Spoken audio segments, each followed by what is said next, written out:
Hello friends, welcome to my another blog. আজকে নিয়ে চলে এসেছি মেথি শাকের পরোটার রেসিপি।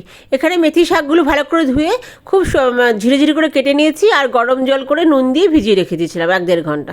তাতে তার তিতো ভাবটা একটু কেটে যাবে। তো মেথি শাক আমার রেডি। এখানে নিয়েছি আদা কুচি, আর আছে আপনার ময়দা দিয়েই করছি জোয়ান আর জিরে, গোটা জিরে আর জোয়ানটাকে একটু হাতে ক্র্যাশ করে নিয়েছি, আর গোটা জিরে। আর দেবো হচ্ছে ভাজা মশলা। এখানে আমার জিরে, ধনে, শুকনো লঙ্কা, মৌরি দিয়ে একটা ভাজা মশলা আমি রেডি করে রাখি। এটা আমার সবসময় থাকে, এটা যে কোনো রান্নাতে দেওয়া যায়, ওটা একটু দেবো। আর নিয়েছি চিলি ফ্লেক্স। এর মধ্যে ময়দার মধ্যে দিয়ে দিলাম আমি জোয়ান আর জিরেটা। আমি ময়দা দিয়েই করছি, আপনারা চাইলে আটা দিয়ে করতে পারেন। জোয়ানটা ক্র্যাশ করে আর জিরেটা দিয়ে দিলাম। এরপর দেবো মেথি শাকটা। আর মেথি শাকটা যতটা সম্ভব মিহি করে কাটলে খুব ভালো লাগবে আর কি, মিশে যাবে পরোটার সাথে।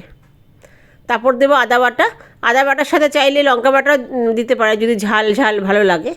যেহেতু আমার বাচ্চা খাবে, সেহেতু আমি আর লঙ্কা বাটাটা দিইনি। এর মধ্যে দিয়ে দিলাম চিনি। চিনিটা একটু দিতে হবে, কারণ মেথি শাক একটু তিতো থাকে, তো চিনিটা দিলে স্বাদটা ব্যালেন্স হবে। আর লবণ তো অবশ্যই দিতে লাগবে। তারপর দেবো এর মধ্যে একটু ভাজা মশলা। ভাজা মশলা দিলে টেস্ট খুব ভালো হয়। অনেকের মধ্যে জিরে গুঁড়ো, ধনে গুঁড়ো দেয়, অনেকে লঙ্কার গুঁড়ো দেয়, তারপরে গরম মশলা গুঁড়ো দিতে পারেন। যা যে ইনগ্রিডিয়েন্টস দরকার আপনারা আপনাদের মতন দিতে পারেন, স্বাদ বাড়ে এতে আরও। এই যে চিলি ফ্লেক্স দিয়ে দিলাম অল্প করে। তারপরে কস্তুরি মেথিও মানে হাতে ক্র্যাশ করে দেওয়া যায়। যেহেতু মেথি শাকের একটা অন্যরকম গন্ধ থাকে, যেন কস্তুরি মেথি আমি আর দিলাম না। এবার তেল দেবো। তেলের জায়গায় ঘি বা বাটার দিয়েও আপনারা ময়াম দিতে পারেন। এবার ভালো করে হালকা হাতে সব মশলাগুলো সব কিছু ময়দার সাথে মিশিয়ে নিতে পারেন।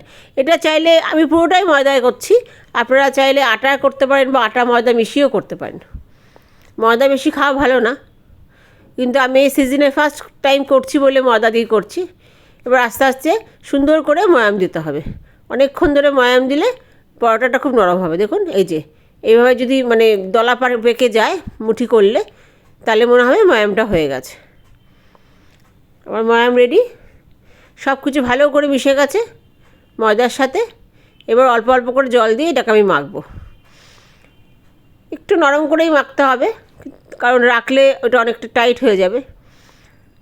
অনেকক্ষণ টাইম দিয়ে অল্প অল্প করে জল দিয়ে এটাকে মাখতে হবে। নর্মাল জল দিয়েই মাখাচ্ছি, কিন্তু গরম জল দিয়ে আরও একটু ভালো হবে আর কি, আর একটু নরম হয়। তো অনেকক্ষণ টাইম দিয়ে আস্তে আস্তে ডলে ডলে ডলে ডলে এটাকে আমি মেখে নিয়েছি। দেখুন এই যে আমার মাখা হয়ে গেছে,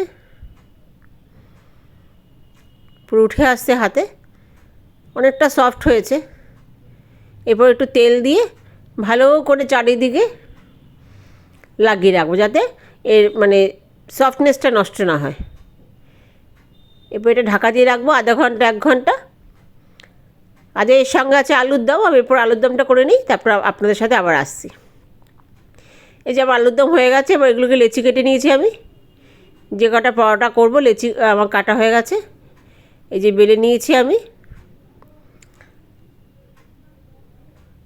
দেখুন মেথি শাকগুলো সুন্দর মিশে গেছে। এবার একটা একটা করে হালকা মানে একদম ধিমি আছে একটা একটা করে পরোটাকে সেঁকে নিতে হবে, এপিট ওপিট করে। যখন একবার মানে একটু একটু লাল হবে, তখন আমি অল্প অল্প তেল দিয়ে পরোটাটা করব। এপিট ওপিট করে 2বার করে একদম সিম করে আছে আমি সেঁকে নিচ্ছি। তাতে ভিতরে শাকগুলো একটু নরম হবে আর খেতেও খুব ভালো হবে।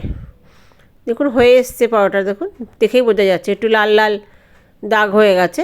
এরপর অল্প অল্প করে তেল দিয়ে করব। চাইলে আপনারা ঘি দিয়েও করতে পারেন, আমি তেল দিয়েও করছি।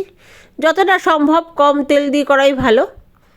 এমনি শুকনো খোলায় শুকনো আছে একটু ভেজে নিয়ে অল্প তেল দিয়ে করলে পরোটাটা আরও ক্রাঞ্চি হয় খেতে, আর মানে হেলদিও হবে। তেল যত কম দেবেন ততই ভালো। একদম অল্প তেলে পরোটাটা ভেজে নিলে ভালো হয়। আর ননস্টিকে, আমি তো লোহার কড়াই বলে লোহার চাটুতে করছি, ননস্টিকে করলে আরও তেল কম লাগে। দেখুন এই পরোটাটা হয়ে গেছে। এভাবে একটা একটা করে পরোটা করলে টাইম বেশি লাগলেও কী হবে, পরোটাটা খুব মানে সফট থাকবে অনেকক্ষণ, আর খেতেও খুব ভালো হবে। আমি তো আগের দিন রাত্রে করেছিলাম, পরের দিন সকালবেলাও খেয়েছিলাম, তো সেটাও খুব টেস্টি ছিল। এটা এবার শীতকাল এসছে, এবার এরকম পরোটাটা তো হতেই থাকবে, আলুর পরোটা, মেথির পরোটা, মূলোর পরোটা। এখন তো শীতকালে এই সমস্ত কড়াইশুঁটির পরোটা চলতেই থাকে। এই যে পরোটাটা এবার হয়ে গেছে একদম, এরকম লাল লাল লাল করে ভেজে নিলে। আর একটা দিয়ে দিয়েছি আমি।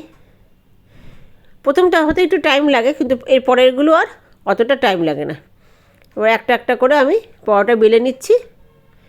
একটা চাটুতে দিয়ে আরেকটা বেলতে বেলতেই হয়ে যায়। এবার আস্তে আস্তে সব কটা পরোটা এভাবে আমি করে নেব।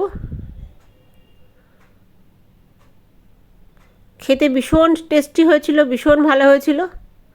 দেখুন ভালো করে ফুলছে ওই পরোটাগুলো।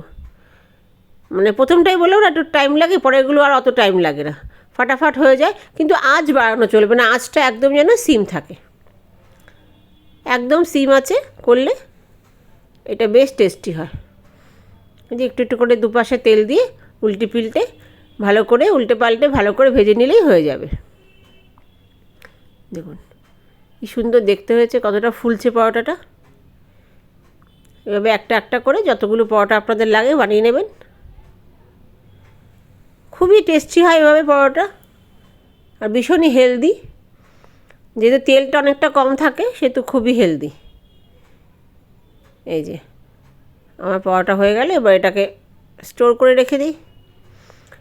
একটা একটা করে এভাবে বানিয়ে নিচ্ছি আমি। তো এই যে আজকের মেনু আলুর দম আর মেথির পরোটা। তো কেমন লাগলো অবশ্যই জানাবেন, আপনারা অবশ্যই ট্রাই করবেন শীতকালে কড়াইশুঁটি দিয়ে কাশ্মীরি আলুর দম আর মেথির পরোটা। তো আজকের ব্লগটা এই পর্যন্তই। আবার পরে অন্য একটা ব্লগ নিয়ে আপনাদের সাথে অবশ্যই আসবো। আর পরোটাটা খুব সফট হয়েছিল, ভীষণ ভালো হয়েছিল। চলুন আমরা এনজয় করি ডিনারটা। আপনারা সব খুব ভালো থাকবেন, সুস্থ থাকবেন। Good night.